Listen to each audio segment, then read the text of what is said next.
Chucky wanna play?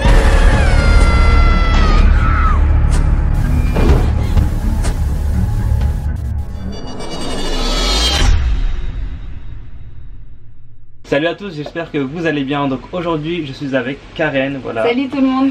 Que vous connaissez, que vous avez vu dans la vidéo Disney et dans d'autres vidéos. Donc aujourd'hui on se retrouve pour une vidéo spéciale cinéma. Donc on va parler de Conjuring 3 sous l'emprise du mal. Donc on a été voir récemment au cinéma et on est vraiment fan de tout ce qui est paranormal, films d'horreur et films d'épouvante, etc. Moi de mon côté j'ai déjà fait du urbex, voilà, donc d'exploration, etc. Moi j'aimerais beaucoup. Et j'aimerais tellement qu'elle m'accompagne, donc j'espère vraiment qu'on pourra faire une expérience tous ensemble. Cool, ça. Faire des photos là-bas exactement, aussi. Mais grave, surtout qu'il y a vraiment des beaux endroits. Moi j'ai visité des châteaux, etc. Et franchement ça vaut le coup d'œil. Ça à faire. Et donc d'ailleurs j'ai fait ça avec une équipe de paranormal, avec une médium, etc. qui ont l'habitude de faire ça. Donc si vous voyez cette vidéo, voilà Karen. Donc si vous voulez l'inviter pour une prochaine enquête, c'est avec grand plaisir, hein, voilà, de tenter l'expérience tous les deux avec vous. Et pourquoi pas le filmer. D'ailleurs si vous voulez voir ce genre de vidéos sur ma chaîne, c'est disponible en vidéo, je les ai réactivées, donc vous pouvez les voir quand vous voulez. Et sinon donc on va revenir sur Conjuring, donc une licence qu'on aime beaucoup. Donc on a vraiment aimé déjà les deux premiers films. Bah, c'est rare quand même d'avoir maintenant des films d'horreur à mes yeux qui font un petit peu flipper ou qui sont assez réalistes dans le paranormal, dans tout ça. Moi je sais que perso j'aime pas voir les choses quand on me montre les monstres ou les trucs comme ça. J'ai moyen peur quoi, c'est trop gros. Que Conjuring ils arrivaient quand même à garder ce côté là bien flippant, un petit peu mystérieux, voilà. C'est ça, même s'il y a quelques scènes toujours, bon voilà. Mais c'est ce côté là que j'aime dans Conjuring. C'est vrai que c'est bien écrit, que c'est bien tourné, on a toujours des puis bons on plans, sait que ça part d'histoires vraies de base, donc c'est toujours plus intéressant. Et c'est pour ça que c'est bien écrit, je pense, c'est parce qu'ils ont dû avoir des témoignages des personnes qui ont vécu des phénomènes paranormaux. Et c'est vraiment intéressant parce que c'est bien plus qu'un film d'horreur en fait, on a une sorte d'enquête, etc. Puis il y a une vraie histoire autour des Warren. Et les personnages sont bien développés en fait, et on s'attache aux personnages, surtout le couple Warren. Désolé si vous entendez de la pluie, c'est normal. Hein, la Bretagne. Voilà, on est en Bretagne, donc il pleut, voilà. Donc on est dans la thématique horreur. Voilà. Temps horrifique. Dommage, il n'y a pas d'orage. Mais grave. Et c'est vrai que dans les deux premiers films, on avait cet aspect avec maison hantée, tu sais, voilà, c'était une maison qui était hantée par des esprits, etc. Et là, dans le troisième, c'est complètement différent. On sort de tout ça en fait, et là c'est plus de la sorcellerie. Ouais, et puis il y a un côté thriller aussi avec voilà, cette affaire. C'est ça. Et il n'y a pas de maison hantée. C'est des personnes qui sont possédées ou qui sont envoûtées, etc. par des démons. C'est ça. Et c'est intéressant puisque du coup on a une autre facette en fait des enquêtes des Warren, et c'est vrai qu'il est c'est plus un thriller policier. Ça montre une autre facette de leur enquête différente, voilà, c'est pas comme les autres, ça prouve que voilà, ils font pas toujours la même chose quoi. C'est ça. Et ça les rend encore plus humains et crédibles en fait, parce que du coup tu te dis c'est pas que des portes qui s'ouvrent ou des trucs comme ça. Non, ils sont touchés personnellement souvent, donc enfin moi c'est ce que j'aime aussi. Et ce que j'ai aimé aussi c'est que le film est connecté en fait donc au Conjuring 1 et 2, mais également à Annabelle, à tous les dérivés en fait, la nonne, etc. Il y a pas mal de petits détails à retrouver dans le film. Des petits clins d'œil, etc. qui vous montrent en fait que les films sont connectés, et c'est vraiment intéressant parce qu'on peut vraiment faire quelque chose d'énorme en fait, comme un peu les DC Comics, tu sais, avec tous l'univers Marvel, etc. Avec tous les personnages différents.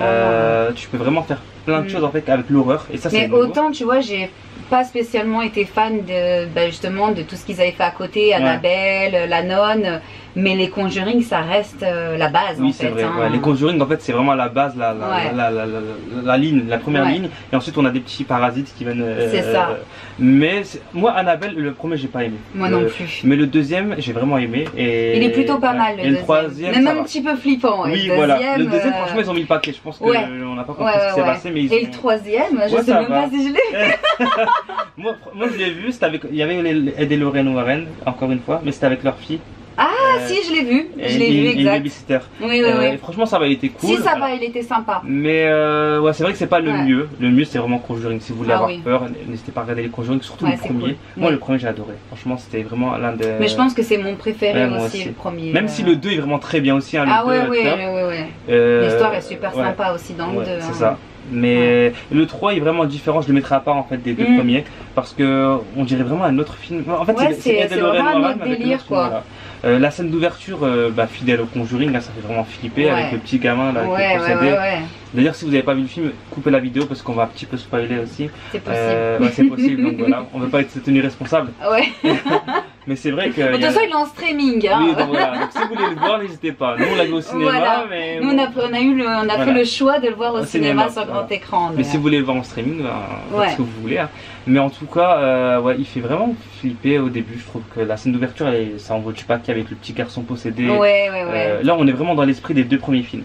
Par contre, à partir du moment où on quitte ça, on est dans un autre délire. On part oui, c'est là qu'on part dans un sorte de thriller avec cette enquête presque policière, avec le gars en prison, tout ça. Et on voit que la police demande les compétences en fait. Les compétences aussi de Lorraine. Oui. Des Warren. Ouais, mais de Lorraine. Ah oui, parce qu'elle s'appelle Lorraine. Il y a Ed et Lorraine. Et du coup, on est mitigé entre est-ce que c'est vrai ou est-ce que c'est pas vrai, etc. Donc à chaque fois, le couple doit prouver que tout ce qu'ils disent, c'est pas la merde en fait. Le couple demande au tribunal de reconnaître le mal en fait. Le diable, ils reconnaissent Dieu et ils reconnaissent pas le diable. Donc c'est un peu hypocrite en fait. Voilà. Et ça aussi, j'ai trouvé ça génial justement, ce petit truc. Parce que c'est vrai, aux États-Unis, nous en France, on n'a pas ce côté-là. Aux États-Unis, ils sont là à jurer sur la Bible qui disent la vérité. Mais c'est un pays très croyant aussi. Bien sûr. C'est pas comme ici. Là-bas, vraiment, les gens, la religion, c'est vraiment une très grande place. Et c'est vrai que c'est bizarre en fait de se dire que ok, la religion c'est une grande place, mais pourquoi vous n'acceptez pas en fait le fait qu'il y ait des gens qui puissent être possédés par le diable, sous l'emprise du diable en sachant fait. que vous croyez en Dieu et d'ailleurs vous jurez devant Dieu de dire la vérité. C'est un peu bizarre. Mais c'est vrai que c'était vraiment bien ce petit paradoxe. C'était cool, ouais. Et l'histoire en fait elle est assez simple en fait, c'est un mec qui est possédé donc par le diable et qui tue une personne donc accidentellement. Oui, sous l'emprise du diable quoi. Voilà, du diable. Et en fait dans tout le film, Ed et Lorraine Warren doivent aider ce jeune homme à ne pas se faire tuer parce qu'en fait c'est la peine de mort. C'est ça la ligne verte. Et du coup pour ça du coup ils doivent récolter des preuves. Donc tout au long du film ils vont essayer de mener une enquête et c'est pour ça qu'on vous a dit que c'était un petit peu différent en fait des 2 premiers. Voilà, là c'est vraiment une enquête et c'est pas. Oui, qui a ce côté thriller un peu. Donc voilà, donc si vous aimez ce genre de film, vous allez aimer. Pour ceux qui veulent vraiment du film d'horreur pur et dur de maison hantée, etc. Je pense que il y a quand même quelques petites scènes flippantes, hein. Mais c'est pas le film. Mais c'est pas que ça, quoi. C'est pas du sursaut tout le long du film. Non, c'est pas le film. Pour moi, et nous heureusement qu'on avait vu des critiques, etc. avant, parce que du coup on n'a pas été déçus. C'est-à-dire que quand on est parti au cinéma, on savait qu'on allait regarder une enquête policière horrifique en fait. On n'allait pas regarder un film d'horreur pur et dur. Voilà. Et franchement, il y a vraiment des scènes qui font flippantes. C'est bien amené. Et en plus, c'est même pas le même réalisateur que les 2 premiers. Donc c'est un tout nouveau. Il m'apprend en même temps. C'est un nouveau qui a réalisé ce 3e opus. Et je crois qu'il a réalisé aussi La Dame Blanche. Et j'ai détesté La Dame Blanche. Donc la Dame Blanche qui parle même pas de la Dame Blanche ça, au final. Oui. Et j'ai vraiment détesté ce film. Et j'avais vraiment peur pour Conjuring 3. Et finalement, il s'en est bien sorti. Même si des fois, moi je sais pas. Mais par contre, dans le 3, je trouve qu'il manque un truc. Je sais pas, à la fin il manquait un truc, tu vois. Parce qu'en fait, dans les 2 premiers films, on avait souvent 2 enquêtes parallèles, tu sais. On avait toujours. C'était pas une histoire, alors que là, c'est qu'une histoire en fait.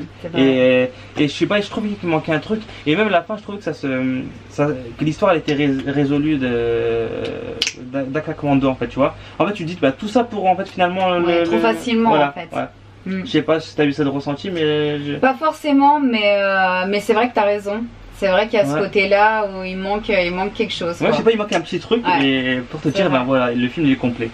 Je pense qu'il y aura d'autres suites. Il y a tellement eu d'affaires avec les. Bien sûr, je pense qu'il y a énormément à faire. C'est clair. Et même si c'est pas avec le couple, c'est avec des objets qui se trouvent dans leur grenier, je sais pas ce que c'est là. Il y a tellement. Dans leur réserve de l'horreur. Mais vu t'as tous les objets, tu imagines, tu fais un film de chaque objet, t'as pas fini en fait. Ouais, carrément. Donc il y a de quoi faire. Donc je pense qu'ils vont exploiter. De toute façon, à Hollywood, c'est ça. Tant que les acteurs suivent aussi. C'est ça exactement, et je pense qu'ils vont suivre parce qu'ils doivent être très bien payés, parce qu'ils sont très réclamés dans l'univers.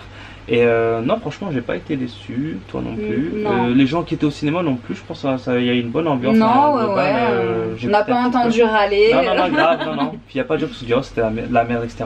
Par contre, j'ai eu des frissons à la fin du film quand on a écouté les vrais enregistrements. Ouais, c'est horrible. Rien que tu m'en parles, j'ai de nouveau les frissons. Non, c'est affreux parce qu'on entend vraiment la voix transformée du gamin. Enfin, c'est vraiment flippant, quoi. Mais c'est ce que j'aime dans les Conjuring, c'est que justement tu sais que ça part de quelque chose de vrai. Voilà, tout le film n'est pas vrai, il y a forcément non, mais il y a forcément la fiction autour. Mais tu peux pas raconter une histoire vraie, brute comme ça, quoi. Mais l'essence du film est là, est réelle. Et quand on voit les photos, avec quoi ils comparent, les vidéos, tout ça, c'est impressionnant. Ah, il y a un fantôme. J'y vais. Regardez ce qu'elle lit. Ah, la petite coquine. Alors si tu devais lui donner une note sur 10 pour Conjuring 3, quelle note tu mettrais? Oh, je serais pas méchante, je pense que je lui mettrais un bon 7,5. Ah ça va, parce que franchement c'est très bien, c'est une très bonne note. Ouais, bah je pense que je mettrais pareil, 7,5 parce que comme je vous le disais, il manquait un petit truc. Mais sinon franchement moi c'était super bien fait.